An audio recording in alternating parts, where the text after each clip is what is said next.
Kisah Nabi Muhammad Sallallahu Alaihi Wasallam, renovasi Ka'bah. Kota Mekah pernah dilanda banjir bandang. Pada saat itu usia Muhammad 35 tahun. Ka'bah yang merupakan bangunan suci di Mekah turut terendam air bah. Bencana tersebut menyebabkan kerusakan parah pada dinding Ka'bah. Akhirnya terjadi kesepakatan untuk merenovasi Ka'bah. Sedangkan Muhammad berperan besar dalam peletakan Hajar Aswad. Muhammad dan Khadijah hidup dengan pergaulan yang baik dalam balutan kasih sayang. Setelah menikah dengan Khadijah, orang-orang Mekah semakin menghormati Muhammad. Namun tidak ada yang berubah. Beliau tetap rendah hati, suka menolong, tidak pernah menunjukkan kemarahan. Berbicara sedikit, dan apabila bergurau yang dikatakannya hanya kebenaran. Hal itulah yang membuat orang-orang di sekitarnya merasa senang sekaligus segan terhadap Muhammad. Tepatnya 5 tahun sebelum peristiwa kenabian, terjadi peristiwa langka di Mekah. Awan berwarna hitam tiba-tiba menumpahkan beban berat yang dikandungnya. Bukit-bukit di sekitar Mekah mengalirkan air hujan ke kota yang berada tepat di bawahnya. Tidak hanya rumah penduduk kota Mekah yang rusak akibat banjir, bangunan suci Ka'bah pun ikut terendam banjir. Beberapa pembesar Quraisy berdebat mengenai perbaikan Ka'bah. Muncul rasa khawatir ketika mengenang peristiwa penyerangan Ka'bah oleh pasukan Raja Abraha. Kita tidak bisa tinggal diam melihat bangunan suci kota ini terendam banjir. Tapi aku takut jika pemilik Ka'bah marah kepada kita, seperti peristiwa naas yang menimpa Abrahah dan pasukannya.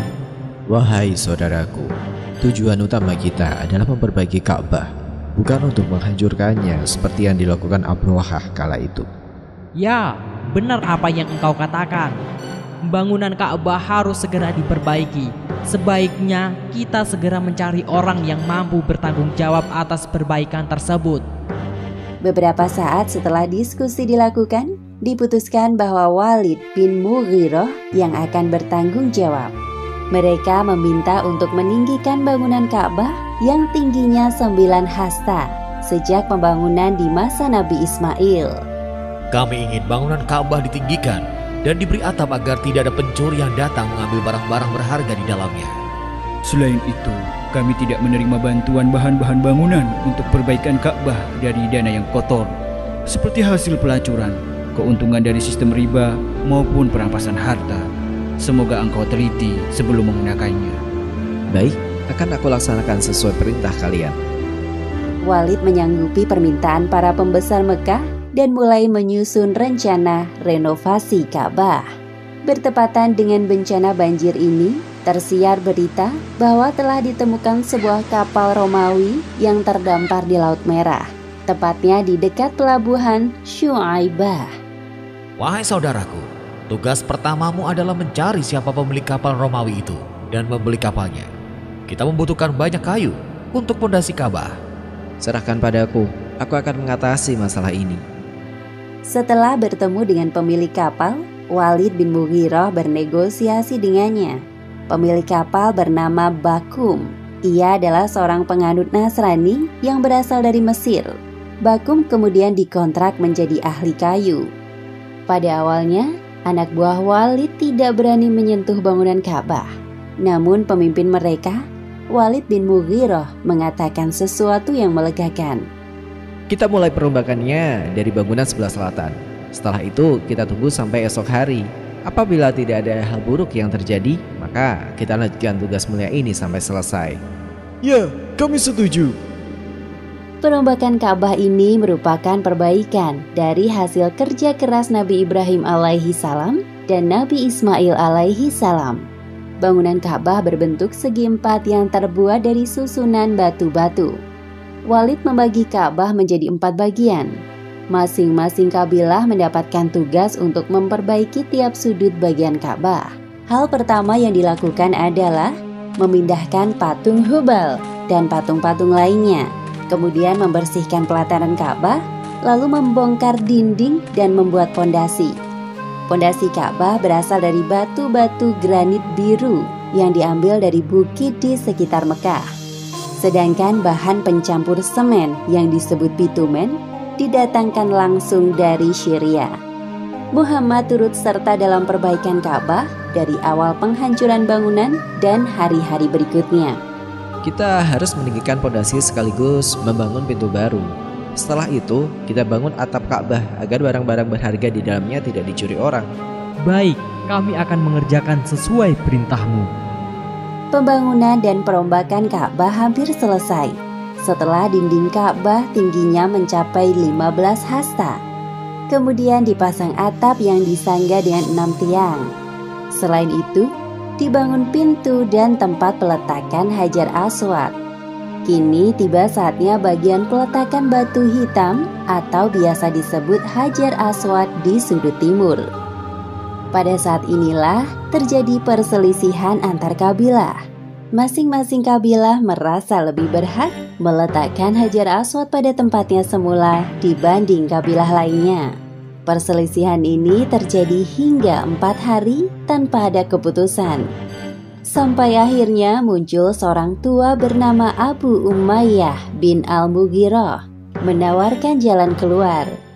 Beliau adalah sosok tetua yang dihormati di kalangan pembesar Mekah. Wahai saudara-saudaraku, hentikan perdebatan kalian. Serahkan keputusan kalian kepada orang yang pertama kali masuk lewat pintu Safa. Orang-orang setuju dengan usulan Abu Umayyah. Mereka pun menanti siapa yang kira-kira datang pertama kali. Rasa penasaran tersemat di dada masing-masing kabilah. Lihat, ada seseorang yang datang. Benarkah? Mari kita lihat siapa itu. Oh, dia Muhammad, pemuda Al-Amin. Kami rela dengan keputusannya. Dia yang terbaik. Orang-orang Quraisy bersorak lega, sekaligus gembira melihat kedatangan Muhammad. Sedangkan Muhammad bingung dengan penyambutan yang dilakukan oleh para kabilah. Apa yang terjadi sebenarnya? Mereka lalu menceritakan tentang permasalahan yang terjadi.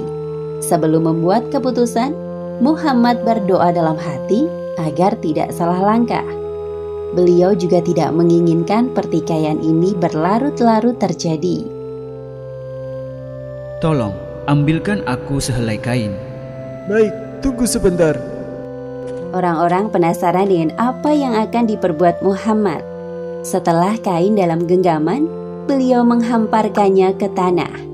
Kemudian beliau meletakkan Hajar Aswad di tengah-tengah kain. Untuk setiap pemimpin dari masing-masing kabilah, dipersilahkan untuk memegang ujung kain ini. Kemudian, mereka bersama-sama mengangkat Hajar Aswad menggunakan sehelai kain dan Muhammad bertugas mengembalikan Hajar Aswad ke tempatnya semula. Akhirnya, beliau berhasil menghentikan pertikaian tentang peletakan Hajar Aswad. Semua kabilah merasa puas dengan keputusan Muhammad yang cerdas dan bijaksana. Demikianlah akhir kisah renovasi Ka'bah pada zaman sebelum Muhammad diangkat menjadi nabi. Hikmah yang dapat kita ambil dari kisah ini, pertama, hendaknya kita selalu mengawali segala perbuatan dengan niat yang baik agar mendapat ridho dari Allah Subhanahu wa Ta'ala. Dan kedua, salah satu kriteria dari pemimpin yang ideal menurut Islam adalah fatonah atau cerdas. Hal tersebut dibuktikan dengan cara yang digunakan Muhammad dalam menyelesaikan persoalan peletakan Hajar Aswad. Maka sudah sepantasnya beliau menjadi seorang pemimpin umat Islam. Wallahu a'lam bishawab.